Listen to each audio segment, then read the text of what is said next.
একটা লাউ শাকের ভর্তা কেমন করে বানিয়েছি রেসিপিটা আপনাদের দেখাবো। লাউ শাক পাতা ভালো করে ধুয়ে বেছে কেটে রেখেছি। কড়াই জল গরম হয়ে গেছে, লাউ শাক পাতাটা দিয়ে ঢাকা দেবো, দিয়ে ভাবি ভালো করে সঙ্গে সঙ্গে ছেঁকে ধুয়ে নিলে সবুজ ভাবটা থাকবে, নালে কালো হয়ে যাবে। এখানে তেল গরম হয়ে গেছে, একটা শুকনো লঙ্কা, রসুন আর পেঁয়াজটা ভালো করে লাল করে লাল করে ভেজে নেব। পেঁয়াজটা আর একটু লাল হবে, নামিয়ে ঠান্ডা করে নেব।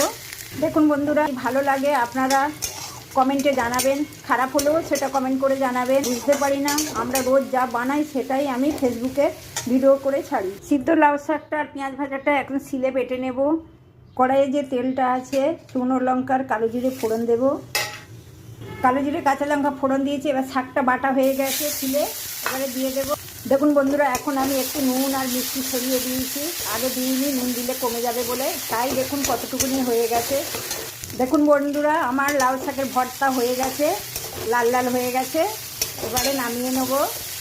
কেমন হয়েছে বলবেন বন্ধুরা, ভালো লাগলে কমেন্টে জানাবেন। হ্যালো বন্ধুরা, এইভাবে লাউ শাকের ভর্তা বানিয়ে করে খেয়ে দেখবেন।